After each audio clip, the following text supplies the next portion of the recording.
warahmatullahi wabarakatuh. Kembali lagi bersama saya Medina Zakia, yang biasa dipanggil Me atau Medina. Kali ini bukan ngobrol dadakan, tapi ngobrol juga. Karena sebenarnya udah agak di-plan. Tapi kalau untuk narasumbernya semuanya perempuan itu nggak di-plan ya.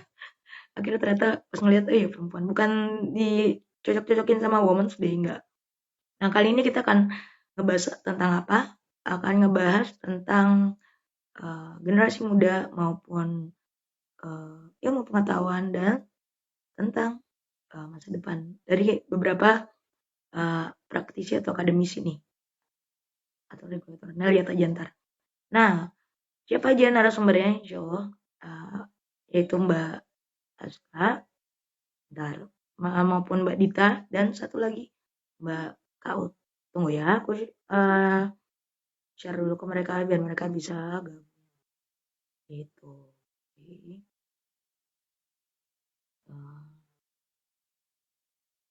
Nah, tadi pas sebelumnya ada trouble, ini tampilannya gelap gitu. Kita invite dulu ya salah satu ke atas. Ini jelas ya, dengeran ya suaranya ya.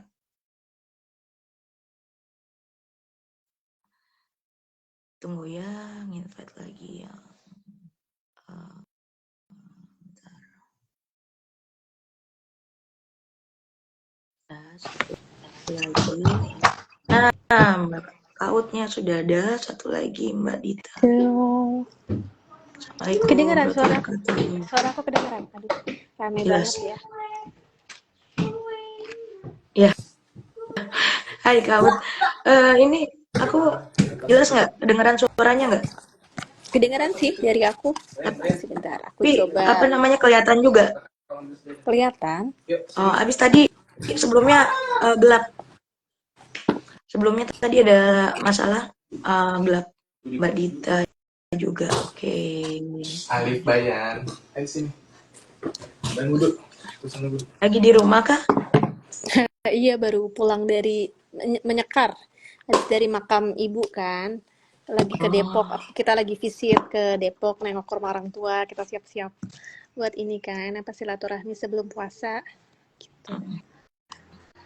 Iya, ini aku udah nge-add kok belum pada join ya. Bentar. Oh, itu udah itu Mbak siapa nih? Tampilannya gelap gitu. Mbak siapakah? Itu di sebelah kanan. Kelihatan nggak di tempat? Hah? Bentar.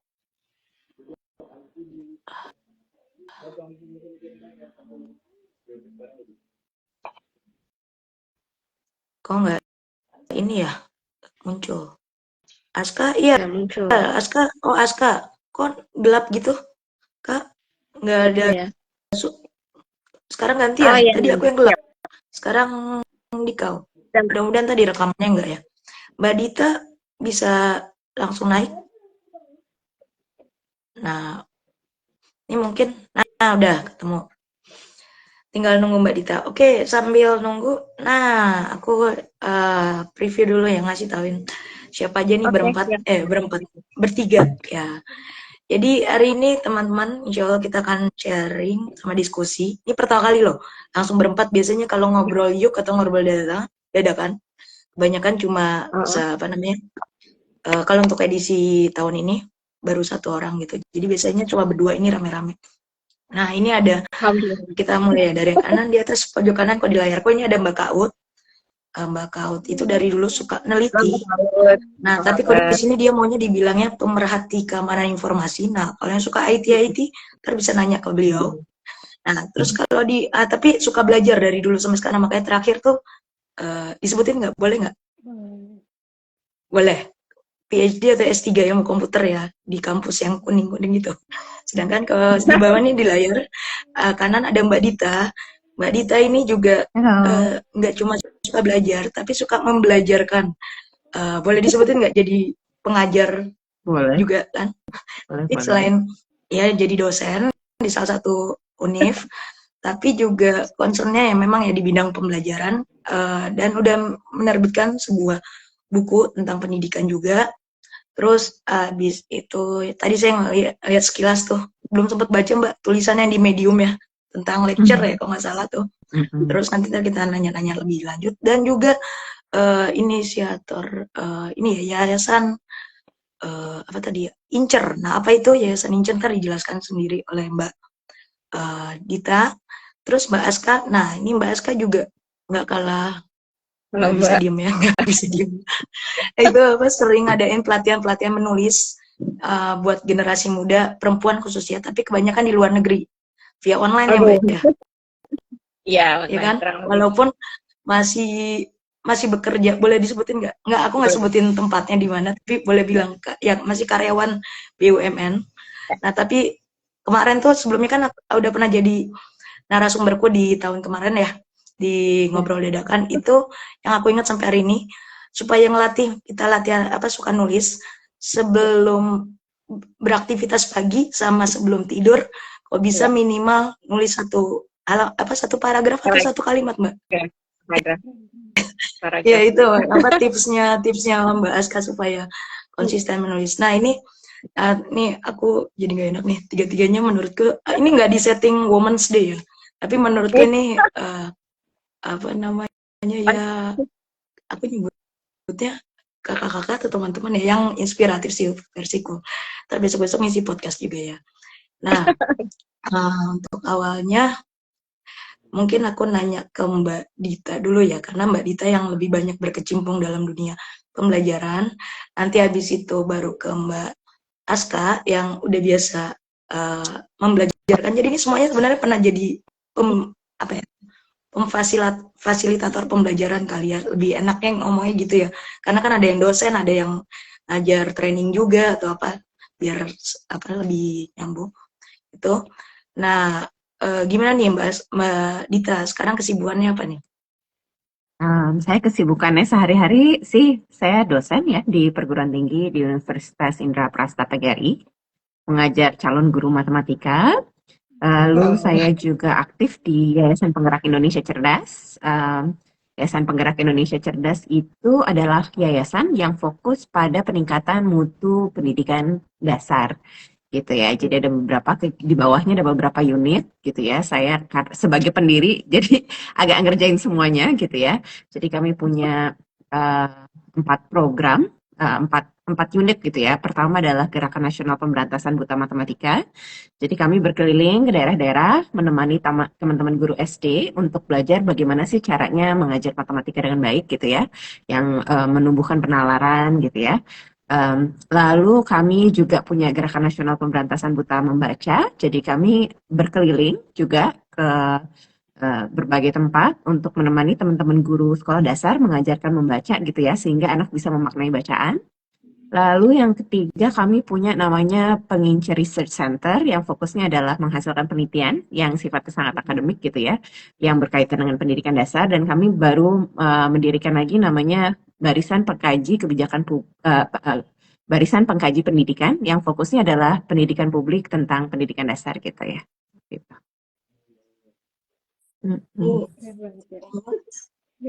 Speechless ya. Pertanyaannya ya aku baru biar pada kenal dulu yang lainnya. Ini siapa dulu ya? Habis itu ke Mbak Aska dulu deh. Mbak Aska sekarang kesibukannya apa nih? Ya, alhamdulillah terima kasih Mbak Mai. Alhamdulillah bisa bergabung dengan teman-teman semua, Kak Dita dan juga Kak Kaut. Salam kenal. Saya sekarang ini biasa dipanggil Aska. Saat ini alhamdulillah masih aktif bekerja di salah satu BUMN di Jakarta Utara, PT Kawasan Berikat Nusantara. Saya ini sebagai salah satu staf di manajemen risiko di kantor saya. Dan untuk aktivitas di luar bekerja mungkin masih sebagai founder di komunitas Writing for Happiness. Jadi salah satu komunitas menulis online di Jakarta Indonesia yang memang fokusnya adalah untuk mengenalkan kepada teman-teman sekalian bagaimana basic-basic menulis, dan juga khususnya fokus di menulis puisi ataupun menulis cerpen. Selain itu saya juga alhamdulillah sebagai salah satu freelancer dari beberapa komunitas di luar negeri, yaitu salah satunya adalah Faraside Magazine di Inggris dan juga Canvas Kids Magazine di Irlandia. Untuk kegiatan di komunitas Writing for Happiness-nya sendiri, saya lebih fokus kepada sharing mengenai dunia penulisan dan juga pengalaman saya dalam menulis beberapa buku, kemudian artikel, juga menulis puisi, dan biasanya kolaborasi yang saya lakukan adalah mungkin posting di Instagram maupun di Facebook, dan juga menjadi guest speaker di beberapa komunitas di Indonesia maupun di luar negeri. Alhamdulillah dapat banyak jaringan dan dapat banyak teman. Dan salah satunya kemarin tahun lalu mungkin dengan Mbak Medina sempat IG live bareng, dan ini yang kedua kalinya. Mungkin itu aktivitasnya Mbak. Terima kasih. Oke, berarti masih di sana ya. Abis ini kemarin aku pas ngehubungin yang salah satu ini lagi KAUT, ternyata udah beda perannya. Makanya aku untung aja ngecek dulu, kan nggak langsung taruh di teaser, makanya nanya dulu. Ya, ini terakhir nih perkenalan Mbak KAUT sekarang sibuk apa nih? Oke, terima kasih Mai waktunya. Salam kenal Kakak Aska sama Kakak Dita. Terima kasih, ini kesempatan yang luar biasa ya, diundang bergabung sama wanita-wanita hebat ya.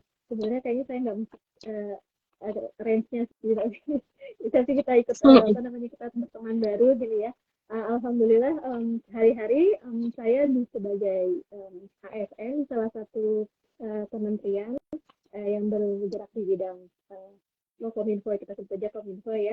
Saat ini saya in charge-nya, jadi kemarin kan tahun lalu Mai di tematik akademi, sekarang ini saya in charge untuk mengembangkan National Digital Talent Pool atau manajemen talenta nasional, tapi fokus di bidang digital. Jadi gimana kita bikin pelatihan, pada saat pelatihan dan pasca pelatihannya sampai nanti kita rekrutmen dan segala macamnya, itu cita-citanya kita tuh digital saat ini sekarang. Jadi fokus Indonesia mau bikin manajemen talenta nasional di bidang digital gitu, digital talent pool.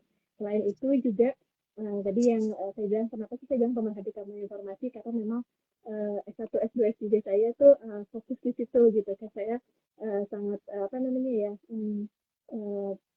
ingin mengajak terutama juga perempuan-perempuan untuk berkarir di bidang cyber security gitu.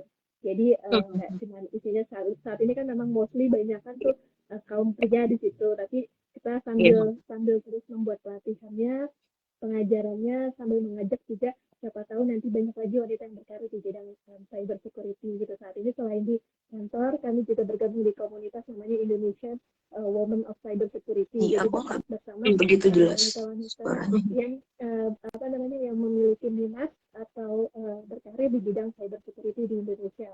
Gitu. Memang tidak banyak, tapi kita pelan-pelan menularkan begitu ya kepada rekan-rekan. Jadi kita memberikan awareness juga di situ, menyebarkan, memberikan materi-materi pelatihan di situ untuk dari hal-hal kecil dulu, mudah-mudahan nanti berkeluar ke hal yang besar.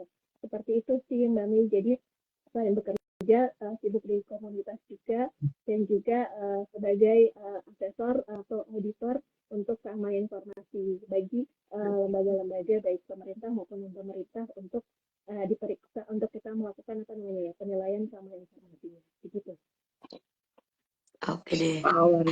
Nah, udah tahu kan. Oh ya, teman-teman yang nyimak, kalau mau nanya ntar bisa typing di bawah ya. Nanti di sela-sela ngobrol akan dibacain 1 atau 2 pertanyaan sampai akhir gitu. Oke, kita kembali ke Mbak Dita dulu nih. Nih, karena kan topiknya kan tentang youth ya, anak muda, generasi muda lah tepat ya. Karena kalau anak muda ntar bisa kalau generasi muda kan perempuan laki-laki sama generasi muda atau ilmu pengetahuan sama masa depan Indonesia. Berat banget ya topiknya. Kita mungkin 1 jam lewat dikit lah, biar nggak terlalu lama. Karena biasanya kalau sama tektokan berdua aja itu lumayan lama ya, kemarin sama Mbak Aska. Sampai 45 menit lebih nggak kerasa. Makanya ini biar nggak terlalu ini. Karena kan Mbak Kaut juga, oh iya udah mami 3 anak ya, kalau nggak salah ya. Udah 3, kepasukannya udah 3 orang. Nah, Mbak Dita sama yang lain belum boleh. Makanya aku tadi udah mikir tuh, udah apa ngehandle live-nya gimana nih? Anak-anaknya sama bapaknya dulu. Anaknya Oke. di rumah, makanya pintunya dikunci nih. Pintunya dulu, mereka lagi jaga-jaga, makanya izin aku pakai info. Oh, gitu strateginya makanya. Oke, kita kembali ke Mbak Dita nih. Mbak Dita nih aku lihat concern sampai udah berkecimpung di Ikatan Guru Indonesia juga kalau nggak salah ya. Itu gimana tuh? Kenapa passionnya di dunia pendidikan? Padahal aku boleh disebutin nggak ya? Padahal Mbak Dita kan eh, anak seorang ekonom Indonesia. Nah, kenapa passionnya di pendidikan gitu? Kalau ditanya kenapa passionnya di situ ya nggak tahu sih, memang sukanya di situ ya. Jadi sebenarnya latar belakang saya tuh aslinya saya lulusan teknik mesin, tetapi waktu saya kuliah S1 itu saya sambil kerja jadi guru honorer di sebuah madrasah sanawiyah. Saya jadi guru honorer di bidang fisika waktu itu. Jadi apa namanya dari tingkat 2. Jadi sambil kuliah saya sambil ngajar, terus satu kali seminggu itu saya juga mengajar di sanggar, ngajar matematika di malam hari buat anak-anak SD gitu ya. Sampai saya lulus saya terus menerus melakukan itu gitu ya, dan dan emang dari dulu seneng ya, seneng ngajar, seneng berbagi gitu ya. Jadi memang sepertinya passion dari situ. Tapi kemudian saya mulai mendalami pendidikan bukan lagi sekadar dari jadi pengajarnya. Pada akhirnya saya mulai belajar tentang kebijakannya.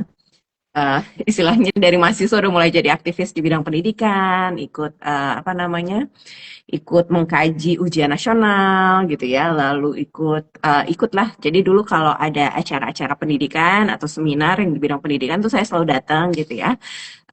Waktu itu saya kuliah kan tahun 2001 ya. 2003 kan ada Undang-Undang Pendidikan, Sistem Pendidikan Nasional. Nah, 2002 tuh di Bandung beberapa tempat ada rapat-rapatnya gitu. Saya datang gitu ya, ikut mengkaji undang-undang. Jadi makin lama kenal makin banyak jaringan gitu ya. Dan pernah coba-coba ya bikin komunitas pendidikan tapi gagal gitu ya. Dan sebagainya. Jadi semakin lama semakin berkecimpung yang memang tampaknya saya memang jatuh hati ya di bidang gitu ya. Emang itu kesukaan saya dan memang itu jalan hidup saya ya. Istilahnya kalau kata teman saya itu point of no return. Jadi udah diperlihatkan fakta-fakta waktu saya lagi kuliah itu di sekolah tempat saya mengajar, itu siswa-siswa saya tuh nggak lulus ujian nasional. Dan mau tidak mau saya harus mendampingi mereka gitu ya, ikut ujian paket berulang-ulang sampai 3 kali, beberapa mau putus sekolah, ada yang akhirnya putus sekolah gitu ya. Sehingga mau tidak mau ya, saya kebetulan karena suka nulis ya, jadi pengalaman itu saya tuliskan, saya sharing. Waktu itu di zaman itu ada mailing list di mana saya aktif terlibat di dalamnya, namanya Center for Betterment of Education gitu ya. Lalu saya menulis tentang itu, terus tiba-tiba ada orang bantuin saya gitu ya. Misalnya kayak ketika siswa-siswa saya mesti ikut ujian ulang, mereka harus bayar gitu. Akhirnya saya dibantu sama teman-teman yang saya kenal di internet, terus akhirnya saya berjejaring dengan mereka. Ya makin lama pengalaman-pengalaman itu makin banyak ya, sehingga kayaknya sih nggak mungkin lagi saya nggak terjun di dunia pendidikan gitu. Akhirnya saya serius mempelajarinya dan sampai sekarang gitu terjun di bidang itu. Boleh disebutin nggak, Mbak?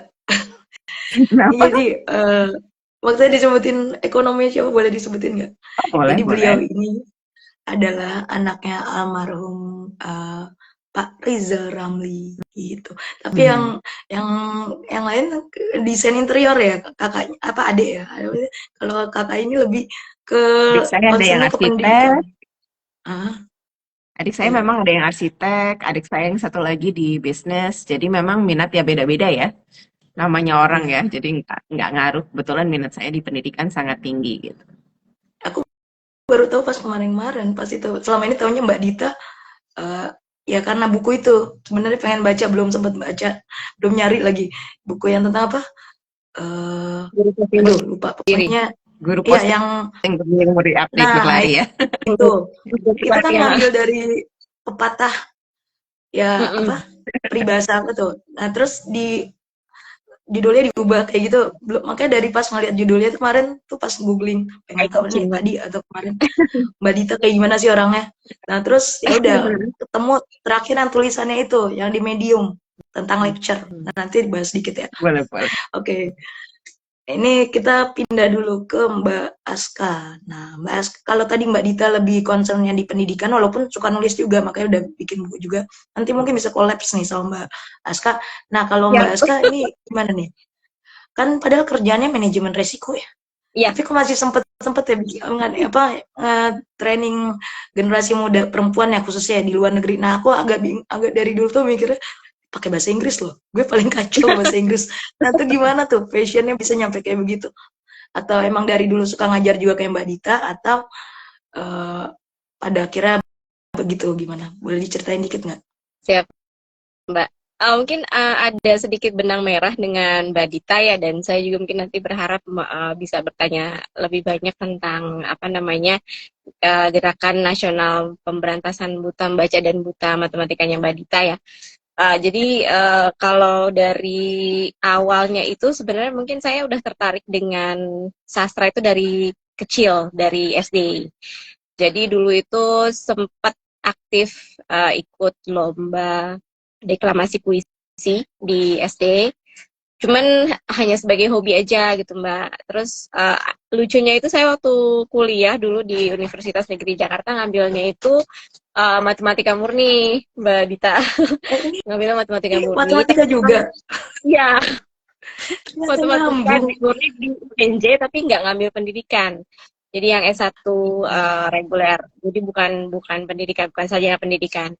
Kemudian lulus alhamdulillah, tapi masih punya hobi nulis puisi, nulis cerpen dalam bahasa Indonesia dan juga dalam bahasa Inggris itu dari saat kuliah. Kemudian sharing tulisan itu cerpen ke majalah di Indonesia, majalah anak muda di Indonesia. Kemudian karena sering posting di Facebook dan juga sosial media ya, banyak beberapa yang tahu saya nulis cerpen bahasa Inggris. Kemudian akhirnya ada dari beberapa komunitas menulis di luar negeri, akhirnya sempat kontak dan minta sebagai kontributor jadi freelancer. Kemudian akhirnya terjalinlah jaringan dengan beberapa komunitas kepenulisan di luar negeri.